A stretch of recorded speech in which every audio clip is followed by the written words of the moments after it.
Torah portion is Tazria, which is the first of two Torah portions that are focused on tzora'at, which is some kind of affliction, which used to be called leprosy, but apparently is not exactly Hansen's disease. It is something else. It's some kind of skin affliction,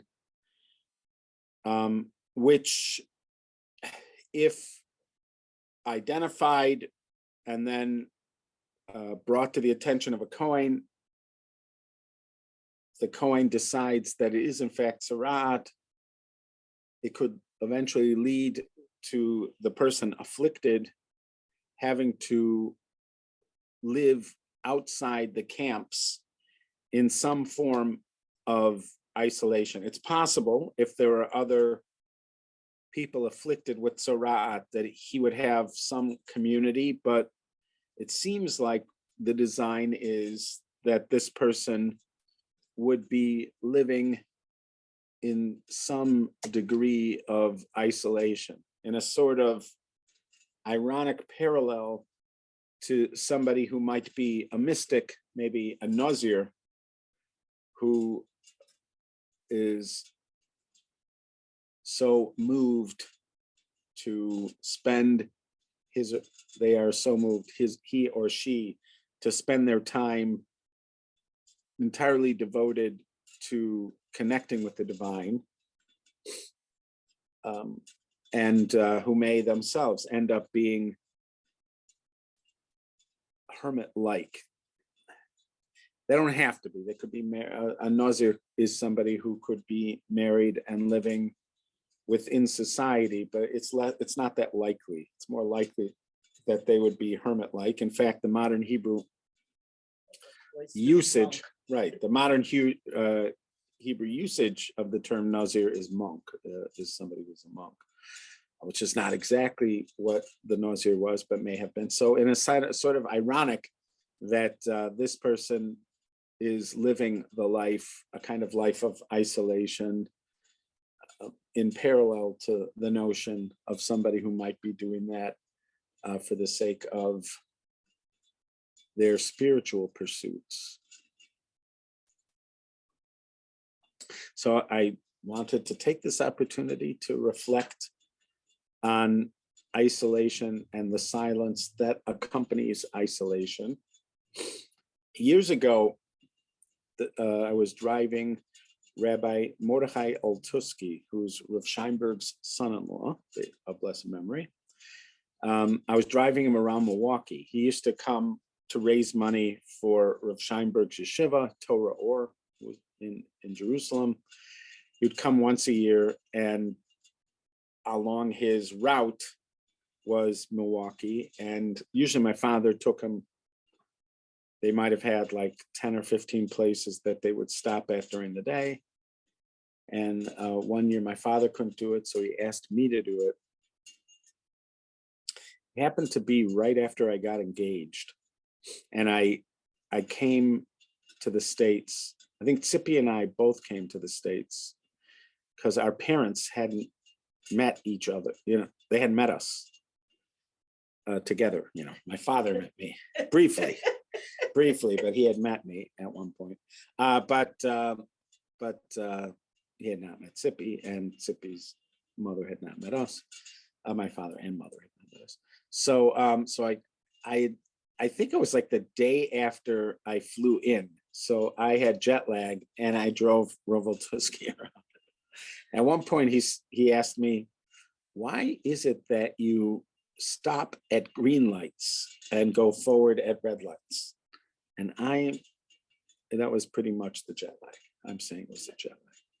So what would happen is I'd go in with him. He'd meet with people that had a reputation for philanthropy. He had already been there. These were people that were sort of on a route for him. And so I got to see him in action when he was dealing with these people. But also as we were driving, there wasn't a moment where he wasn't either thinking Torah or talking about Torah. I think at that time he must have been like in his 60s, and he's just a man who was all Torah all the time. Even like in the yeshiva in Torah Or, he wore tefillin all day. He wore tefillin all day, and he never left the yeshiva, just like his father-in-law. I'm sure that's why he was chosen to be Rabbi Sheinberg's son-in-law, is because he had a lot of those qualities. So he was somebody, a very gentle man, but always talking Torah. So at one point, he asked me, he said that when it comes to the plague of darkness, it makes the point in the Torah of saying that the plague of darkness did not happen to the Jewish people in Goshen. While the Egyptians had darkness, the Jews did not have darkness.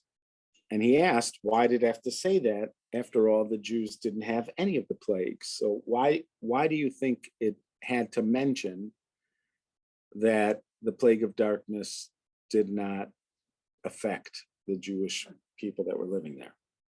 So he gave me time to think about it. And then he suggested that although the focus of darkness is on the darkness, really the experience as described when it's fully fleshed out in commentaries in the Midrash, the experience was more one of isolation than it was darkness. It wasn't just about not being able to see, it was being alone. And the fear that the Egyptians had during that time was more about being alone than it was about being in the dark. Although it is pretty scary to be in the dark. And he suggested that in the dark alone. Right. Those isolation chambers, which apparently are not scary. So the aloneness, being alone, can have different effects on different people. For some people, it can be the worst torture. And for other people, it can be a blessing.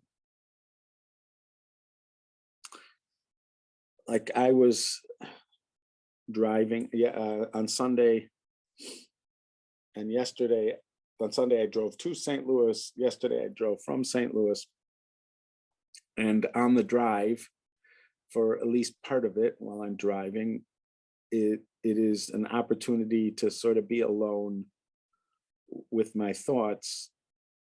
And immediately I'm thinking about stuff that you wonder, like, why wasn't I thinking about this stuff before?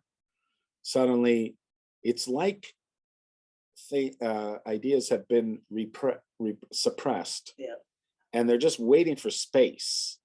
And then suddenly some space opens up and then they emerge. So I'm calling my kids about ideas I had about stuff they're doing.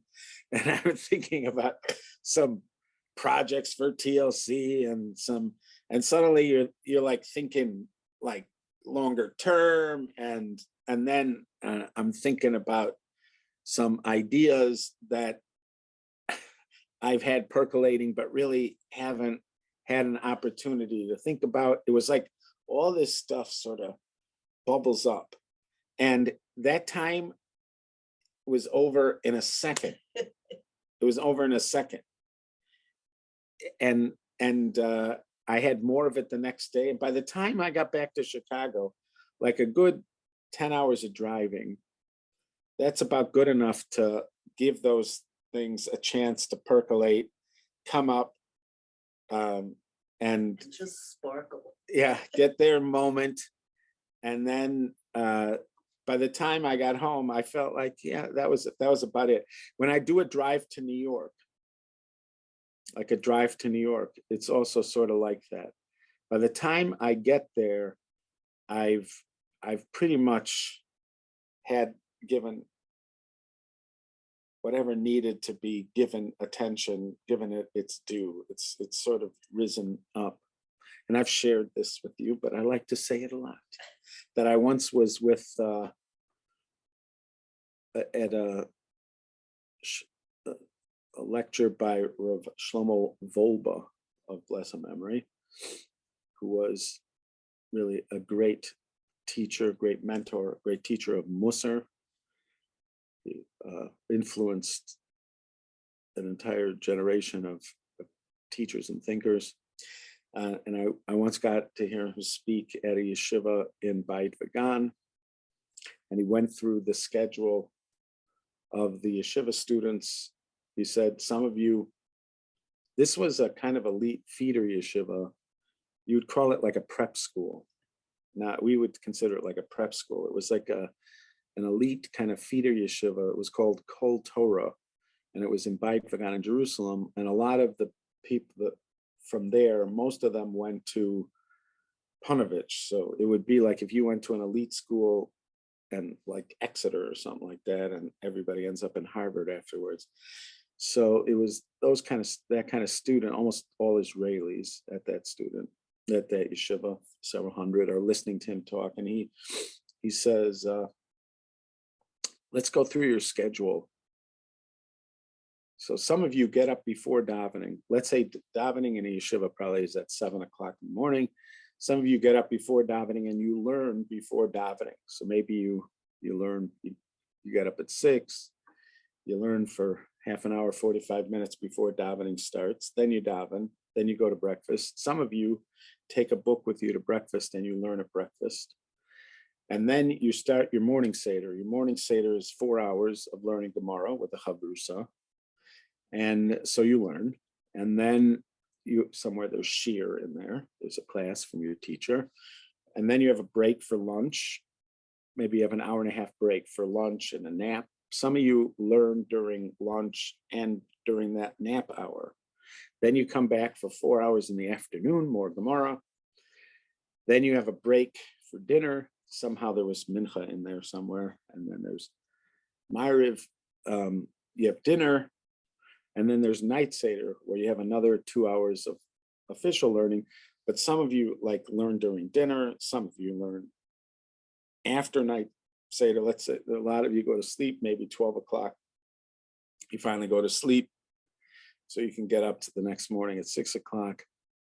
When do you ever have a chance to think? And you could just, like, I turn and I look and I can see they're all going, what is he talking about? In their minds. What is he talking about? That's all we do all day long is think. But then he went on to explain that you can't just have focused study. You have to have time when you have a kind of unfocused hour where you're walking somewhere, that just in order to allow the ideas to kind of get absorbed and develop. You're studying, but there's a different kind of processing that happens in those undirected hours, and you need to have that. And maybe you can't get it in every day, but then you need to have it at certain points during the week. So it is a blessing for some people to have silence. A few days in solitary confinement would, right, a little day of, peace and quiet is actually a blessing for some people. For other people, it's absolute torture. If somebody's suffering from depression, for instance, that's why Shabbos can be painful, really painful for somebody if they're suffering from depression, because silence is not good. They don't do silence well. During silence, the voices in their head are saying all sorts of negative things. And so, for instance, somebody who is suffering from depression, or just people who haven't been mentored in the experience of quiet. Like, for instance, people from New York City. Careful. I would say, full well that this is true. That you go, like with Sippy, when we first got married, my mother had a place in northern Wisconsin, Lake Tomahawk. She had a little place on the lake in Lake Tomahawk, Wisconsin. And we went up there for like a week. And it's absolute silence. All you hear are the crickets at night and frogs. And No right buses, away, no buses, no taxis, no horns honking. nothing. And right away, this was, at first, she was trying to figure out what's happening, what's missing. She couldn't put her finger on it, but there's something terribly, terribly wrong. And then she figured it out. There's no noise. There's no human manufactured noise that's going on. There's only nature. And it took a while for her to adjust to the rhythm of the quiet, or the natural, kind of subtle natural sounds of the quiet. So if you have a culture, and I think that our culture is one of these cultures that doesn't really respect silence and quiet, it can be torture to have a moment without a device or something to fill your time. And even though I very much believe in it, I have trouble. Let's say I'm driving in my car and I have felt anxiety or a kind of that outward pressure, sort of feeling sort of pressed in. So I already know that one of the tools is in my that is available is to drive in silence. Like if I'm driving, and I usually have driving in my day, don't turn anything on and just give space for things to sort of come up. And I know it, but it's still hard for me not to turn on the radio, at least to have music. Music is like an in-between kind of stage. You can have music that still allows for thought, or still allows you to, Puts you in a zen kind right? of So state. stuff can still come up, but it's not the same as silence. And those times when I have that difficulty lasts for just a few seconds, maybe less than 30 seconds, but it will be pain. Because I want to turn on something, and then there will be anxiety, whatever it is. There's a kind of pain at that's it being.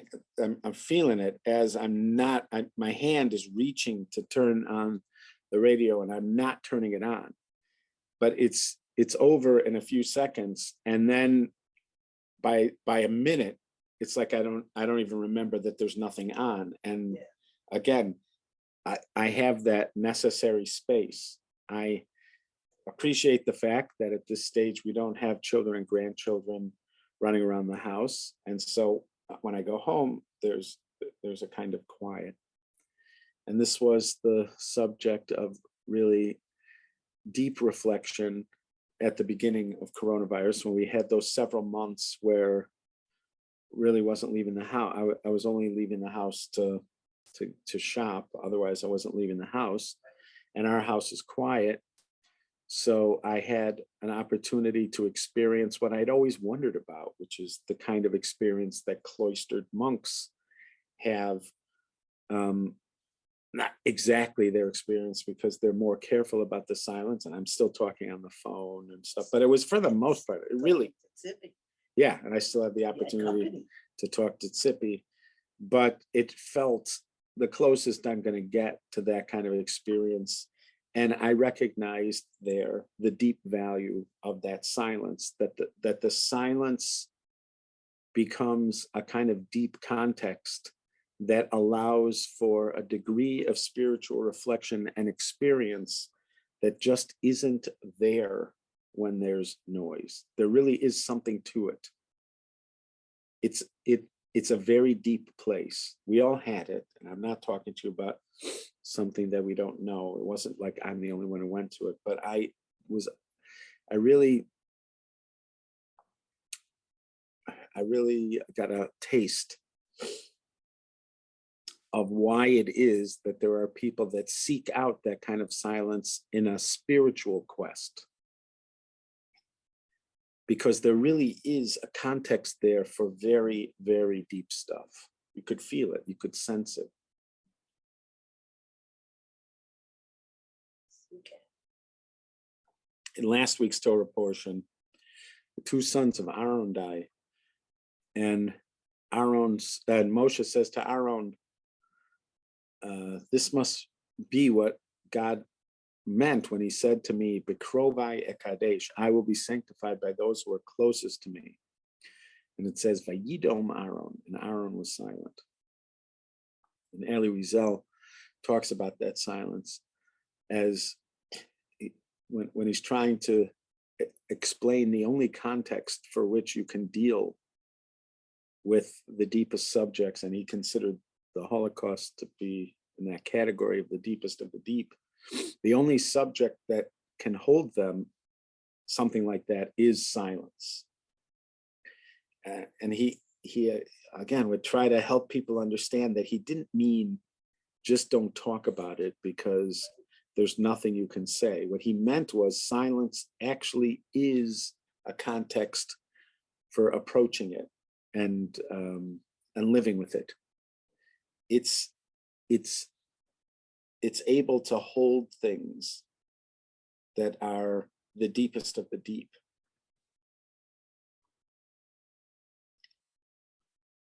It's true. Rav Moshe Shapiro, of blessed memory, said that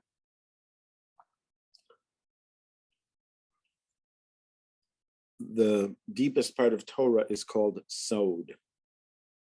There are 4 levels. There's one way of understanding Torah or categorizing Torah, which sort of organizes Torah in 4 levels, called pardes. Pardes is like an orchard or paradise. And it has 4 levels. So the first level is pshat. That's the surface meaning. That's what we encounter first. It's not simple. Pshat doesn't have to be simple. Pshat could be very profound, but it's what you encounter first. So, and then there's remez, which means the hinted parts, and there's drush, which is like the midrashic level, where things are now being discussed on a symbolic level. And then there's the deepest level of Torah, which is called sod. Sod means secret. Why is it called sod? Why is it called secret? So he said, because it cannot be spoken. It's not secret because you have to have special membership to the club in order to be able to be told, or that you have to be considered of some kind of advanced character in order to be told this. It's secret, he said, because it can't be expressed. It can't be articulated. If somebody articulated it, it isn't it. So again, makes perfect sense. There is no that these are aspects of Torah that are so deep they can't be held with words. They can't be contained with sentences. So the space in which they live is silence. It's not that they're not being spoken. It's not that not simply that they're not being spoken of. It's not that they aren't being studied. It's not that they aren't being experienced. It's that they can't be articulated. and they're the deepest of the deep. If you were figuring how much of Torah is in that level, it's possible somebody could make the argument that almost all Torah is at that level. That the Torah that we experience on the midrashic level, or on the hinted level, or on the pshat level, is just a minute part of Torah, and that most of Torah lives in that place that is the unspoken, the world of the unspoken.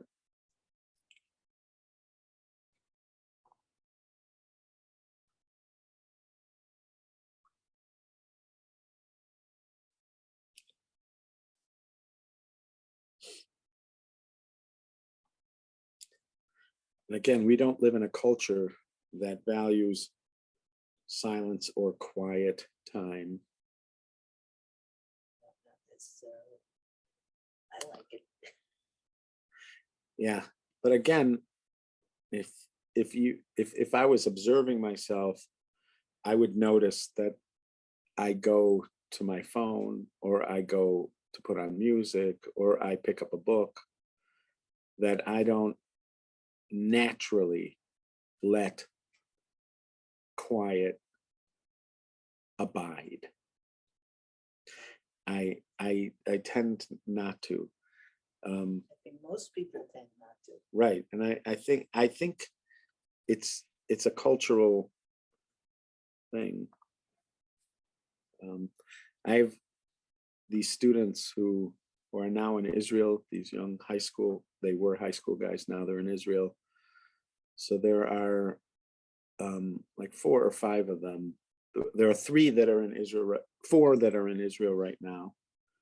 And there was the brother of one and another guy who used to come by. So they used to, during COVID, they would come by every Shabbos afternoon. We'd sit outside. When the weather was decent, we'd sit outside. And we talked about just sitting there without the need to converse. And we would try it. Yeah, that you could be together. In other words, there's a value of being together, of sharing the silence together. There is a great value in that. And we tried it a few times. And even then it was hard, and we were really trying. We would try to allow for more silence when we would get together. And even I, who was in a situation where I could be mentoring, had trouble letting that silence just be there. The Cub game, you had to discuss the Torah portion. Right. Right. But I knew, like, we're in a moment. We're in a moment where I'm the mentor, and we've talked about it, and they understand it. So it wouldn't be weird if we did it. Right. And so we got better at letting it happen, but it didn't happen for very long. And it was still not easy to do it, because really, and I really do think it's not a human issue. I think it's a cultural issue. And I am certain there are cultures around the world where they're more comfortable sitting in silence. I know there are cultures that are more comfortable eating in silence when they eat together as a family, that they don't necessarily have to talk while they're eating. Certainly in the movies, when you watch cowboys, they often ate in silence. There wasn't a lot of conversation about politics or what was happening in the Ukraine. There was just sort of, silently eating.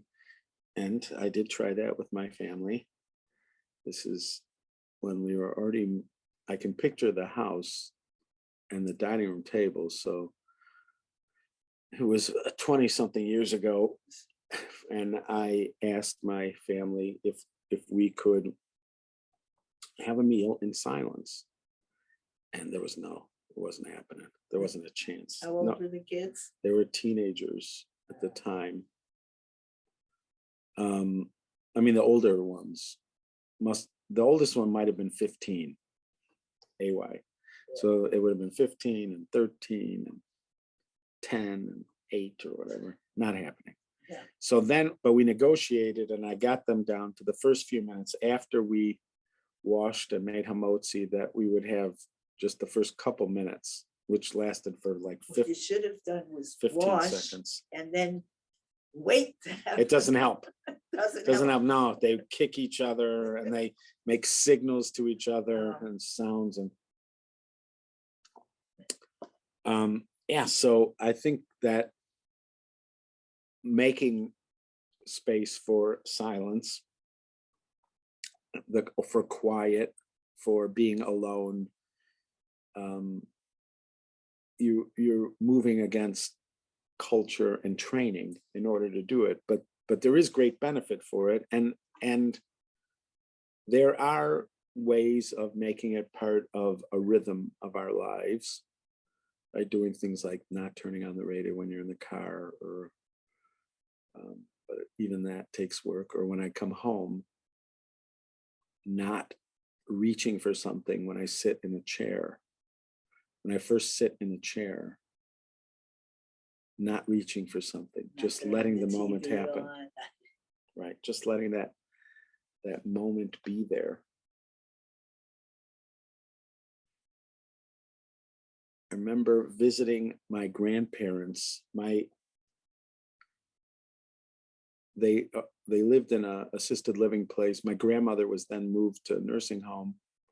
My grandfather would visit her it was attached, the assisted living and the nursing home. It was in Milwaukee.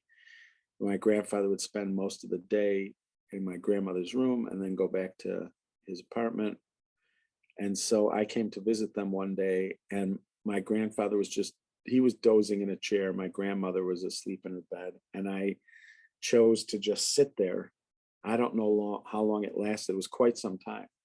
I sat there with them and just in silence. Yeah.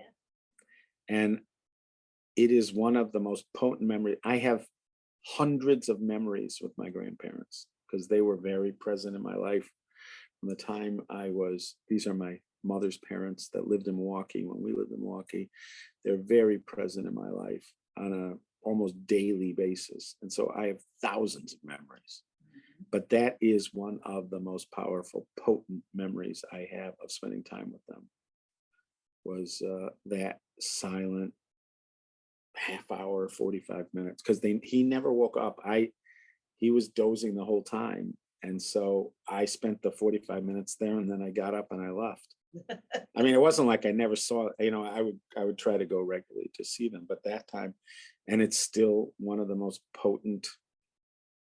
They never knew you were there. No, but it's not nothing when you're with somebody and you're not speaking, and when you're with a person that you love and you're sharing a moment, you don't want to talk a lot of the times.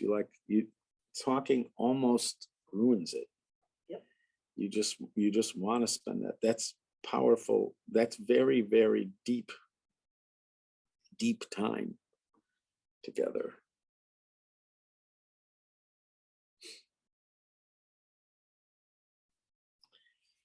It looks like a punishment for the Metzora that he has to go out and be alone. And it could be a punishment, but it also could afford the person an opportunity to really reflect and to deal with the deep state of affairs in their life, to really live with it, to encounter it, to face it, and to own up to it, and then work towards repairing it, whatever it might be, the encounter with it.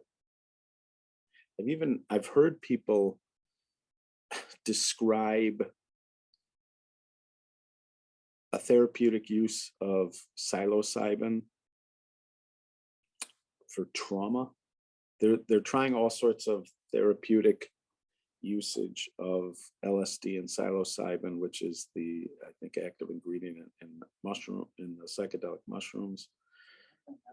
But apparently they're using trying to use these ketamine. They do stuff with ketamine and stuff. But I think it was the psilocybin. I heard somebody talking about how they use it in a therapeutic setting, and the person was describing how you have people that are there as you're going into this altered state, and part of what you're being asked to do is to face, let's say somebody has cancer or they've had some kind of trauma, to face it. And somehow there's something powerfully restorative about willing to confront it, to look at it, to see it for what it is in the state that you're in. And for some reason that's possible in that state, which they haven't found somebody in other states. But I'm suggesting that there is something about the state of silence. If it's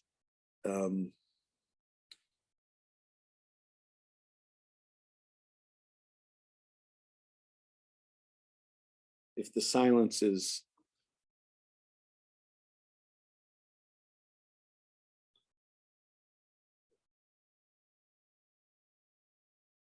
if the person who's experiencing the silence has comfort and is willing to explore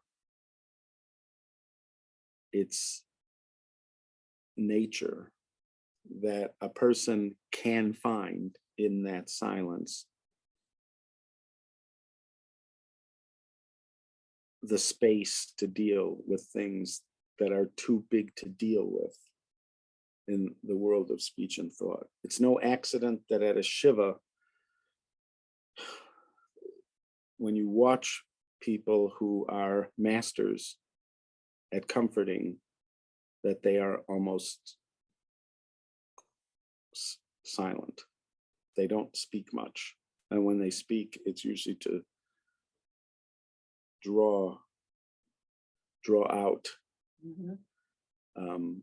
conversation or draw to help the mourner cathart. But for the most part, what they do is provide a context of silence. It's like a bubble of silence. I think when most shivas, it's very hard to do because people are schmoozing. When you walk into the shiva, you can hear this large din of conversation. And most people think it's their responsibility to cheer the person up or to distract them. But you see like these masters of shiva where they'll enter and suddenly they're able to create what Maxwell Smart was never able to create, the cone of silence. And you see how it works, how it does become this space that allows for the person not just to talk about it, but to contend with it, to look at it, to see it, the loss, the terrible loss, and to confront it and to see it for what it is, so that they can then move forward with their life. Vayidome Ahron. Ahron isn't simply silent because he doesn't want to talk about it or he doesn't want to respond to Moshe. He is processing it in a world of silence.